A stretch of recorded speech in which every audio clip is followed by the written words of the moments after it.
Hello, అందరూ ఎలా ఉన్నారు? ముందుగా మీ అందరికీ ధన్యవాదాలు. ఈరోజు మన కిచెన్లో బంగాళదుంపతో చికెన్ బంగాళదుంప రెండు కలిపి ఎల్లుల్లి చికెన్ ఎంతో టేస్టీగా ఉండేలాగా మసాలా ఏమీ లేకుండా ఈరోజు మన కిచెన్లో ఇలా మన కర్రీని తయారు చేయబోతున్నాను. అయితే ఇక్కడ నేను అర కేజీకి కాస్తంత ఎక్కువ చికెన్ అయితే తీసుకున్నాను. అర కేజీ మీద కాస్త ఎక్కువ అంతే. ఫస్ట్ దీన్ని నేను పసుపు సాల్ట్ వేసి మంచిగా కడుక్కున్నాను చికెన్ని 3 టైమ్స్. ఇప్పుడు ఇందులో మనం కడుక్కున్న చికెన్లో కాస్తంత పసుపుని వేసుకోవాలి. అలాగే కాస్తంత కారాన్ని కూడా మనం వేసుకుందాము. ఓకే, 2.5 స్పూన్ వరకు కారాన్ని అయితే వేసుకున్నాము కదా. ఇప్పుడు మనం ఈ చికెన్కి సరిపడగా సాల్ట్ని వేసుకుందాము. సాల్ట్ని ముందుగా మనం వేసుకొని చికెన్ని మ్యారినేషన్ చేసుకుంటే చికెన్ అనేది సాఫ్టీగా అయిపోతుంది. ఎల్లుల్లి చికెన్ చాలా చాలా టేస్ట్ ఉంటుంది, చాలా బాగుంటుంది. పిల్లలు కూడా ఇష్టంగా తింటారు. మసాలా లేకుండా ప్లెయిన్గా నీట్గా చేసుకోవాలన్నమాట ఈ ఎల్లుల్లి చికెన్ అనేది. ఓకే, దీన్ని ఒక 15 నిమిషాలు పక్కన పెట్టేసుకుందాము. ఈ ఎల్లుల్లి చికెన్ కోసం ఇక్కడ నేను 5 ఉల్లిపాయలు తీసుకున్నాను. 5 ఉల్లిపాయలు, అలాగే 2 పెద్ద సైజు బంగాళదుంపలు కూడా తీసుకున్నాను. ఈ బంగాళదుంపని 5 ముక్కలుగా కట్ చేసుకోవాలి. తొక్కతోనే వేసుకోవాలి, మట్టి లేకుండా ముందుగా మనం దీన్ని మంచిగా చేసుకోవాలి. ఈ ఉల్లిపాయలు కూడా అలాగే తొక్క తీసి చిన్న చిన్న ముక్కలుగా కట్ చేసుకోవాలి. అలాగే ఇక్కడ 2 ఎల్లుల్లిపాయ బుద్దలు కంపల్సరీ ఉండాలి. ఇది ఒక ఎల్లుల్లిపాయ బుద్ద తొక్క తీసుకోవాలి, 1 తొక్క తీసుకోకుండా వేసుకోవాలి.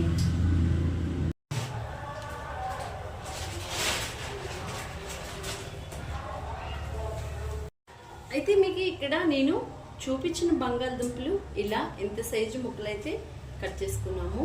అలాగే మీకు చూపించిన ఉల్లిపాయలు ఇట్లా ముక్కలు చిన్న చిన్న ముక్కలుగా కట్ చేసుకున్నాము.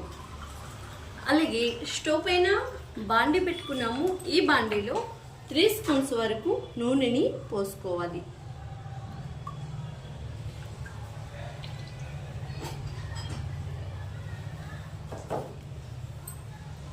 నూనె పోసుకున్న తర్వాత మనం మ్యారినేషన్ చేసుకున్న చికెన్ని వేసుకోవాలి.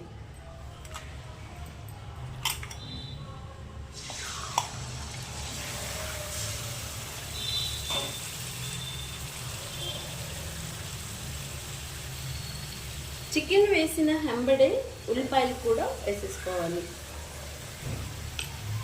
అలాగే కట్ చేసుకున్న బంగాళదుంపలు కూడా. గ్యాస్ని మిడిల్లో పెట్టుకోవాలి.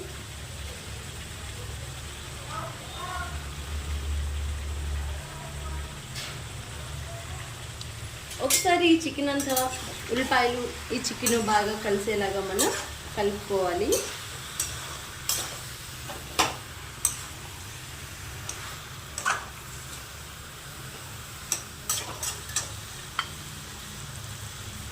ఇప్పుడు దీనిపైన మనం మూత పెట్టుకున్నాము. 10 నిమిషాలకు ఒకసారి మిడిల్లో పెట్టి కలదీసుకుంటూ ఉండాలి. ఇక్కడ మనం 2 ఎల్లుల్లిపాయ బుద్దలు తీసుకున్నాము కదా, 1 తొక్కతోంది తీసుకున్నాము. ఇక్కడ మీకు నేను 2 వెల్లుల్లిపాయ బుద్దలు చూపించాను కదా, 1 తొక్క తీసుకున్నాను, 1 తొక్క తీయకుండా ఉంచుకున్నాను. సో ఈ తొక్క తీసింది ఏమిటంటే చిన్న చిన్న ముక్కలుగా కట్ చేసుకోవాలి. ఈ తొక్కతో ఉన్నది ఏంటంటే కచ్చబిచ్చగా దంచుకోవాలి.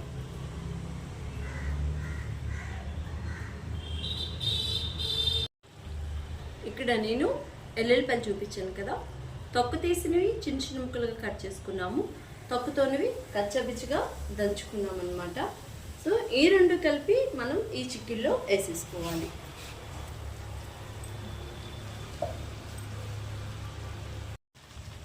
ఇక్కడ నేను 6 పచ్చిమిరపకాయలు తీసుకొని 1ని 2గా చీల్చుకున్నాను. ఇది కూడా చికెన్లో వేసేసుకోవాలి. అలాగే కొన్ని కరివేపాకు రెమ్మలు కూడా వేసుకోవాలి. ఇప్పుడు దీని అంతటిని మనం కలబెట్టుకోవాలి. మనకి చికెన్ అనేది ఈ ఎల్లుల్లిపాయల వల్ల, పచ్చిమిరపకాయలు, కరివేపాకు వల్ల మెయిన్ టేస్ట్ అన్నమాట. చాలా చాలా బాగుంటుంది. అందుకే చికెన్ హాఫ్ బాయిల్ అయ్యాక మనం వేసుకోవాలి ఇవన్నీ.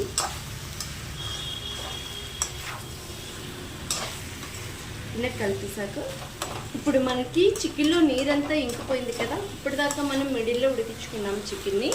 ఇప్పుడు సిమ్లోకి తెచ్చుకుందాము. ఓకే, మళ్ళీ అట్లాగే సేమ్ మూతని పెట్టేసుకొని మనం సిమ్లో పెట్టి 10 నిమిషాలకు ఒకసారి కలిదీసుకుంటూ ఉండాలి. అలాగే మనం ఈ చికెన్లకి ఒక 12 మిరియాల గింజల్ని కచ్చబిచ్చిగా దంచి వేసుకోవాలి. ఇప్పుడు ఈ మిరియాలు కచ్చబిచ్చి అయితే చేశాను, ఈ చికెన్లో వేసేసుకుందాము. అలాగే ఒక 1 స్పూన్ వరకు ధనియాల పొడిని కూడా వేసుకోవాలి. చికెన్ అయితే దగ్గరగా అయిపోయి వచ్చింది. ఇంకొక 10 నిమిషాల్లో మనం చికెన్ని దించేసుకోవచ్చు. 1 స్పూన్ ఫుల్ ధనియాల పొడి అయితే వేసాను. మన గ్యాస్ని కూడా సిమ్లోనే ఉంచుకోవాలి. ఎందుకంటే నీ లేకనే చికెన్ ఇది ప్రిపేర్ చేస్తాను కాబట్టి మాడుతూ ఉంటుంది. ఓకే,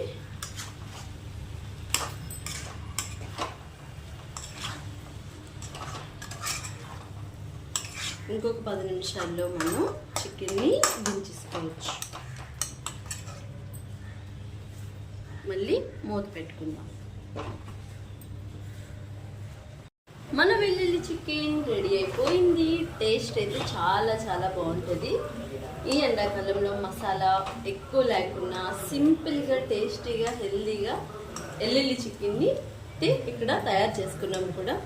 టేస్ట్ కూడా చాలా చాలా బాగుంటుంది. నిజంగా చెప్తున్నాను, నా మాటల్లో చెప్పడం కాదు. ఒక్కసారి మీరు కూడా ఇలాంటి చికెన్ని ఒకసారి ప్రిపేర్ చేసి ట్రై చేయండి. అయితే ఇక్కడ ఈ బంగాళదుంప మీకు నచ్చితే వేసుకోండి, నచ్చకపోతే వేసుకోకండి. ఎందుకంటే మా పిల్లలు ఈ బంగాళదుంపల ముక్కలు ఇందులో చికెన్లో ఫ్రై అయినవి చాలా ఇష్టంగా తింటారు. పిల్లల కోసం చేసినప్పుడు మాత్రం కంపల్సరీ ఇలా ప్రిపేర్ చేయండి. మనం పెద్దవాళ్ళ కోసం చేసుకుంటే బంగాళదుంప వేసుకోపోయినా పర్లేదు, ఇష్టంగా తినే వాళ్ళైతే వేసుకోండి. ముక్క ఇలా మంచిగా అయితే వేగాలి. నైట్ గోల్డెన్ కలర్లోకి వచ్చేస్తుంది అనమాట ముక్క. చికెన్ ముక్క వేగితే ఇలా చాలా చాలా బాగుంటుంది. ఈ వీడియో మీకు కూడా నచ్చిందా? అయితే ఎందుకు ఇంకా ఆలస్యం, ఈ వీడియో వెంటనే మీ కిచెన్లో స్టార్ట్ చేసేయండి. మీ కిచెన్లో ఈ డిషెస్ ఎలా వచ్చిందో కామెంట్ చేసి చెప్పండి. మా వీడియో కనుక మీకు నచ్చితే ఒక లైక్ కంపల్సరీ ఇవ్వండి. మీరు ఇచ్చే లైక్ మాకెంతో సపోర్టెడ్గా ఉంటుంది. అయితే ఇలాంటి మంచి మంచి డిఫరెన్స్ వీడియోస్తో మళ్ళీ కలుసుకుందాం. అంతవరకు మీ అందరికీ బాయ్ బాయ్.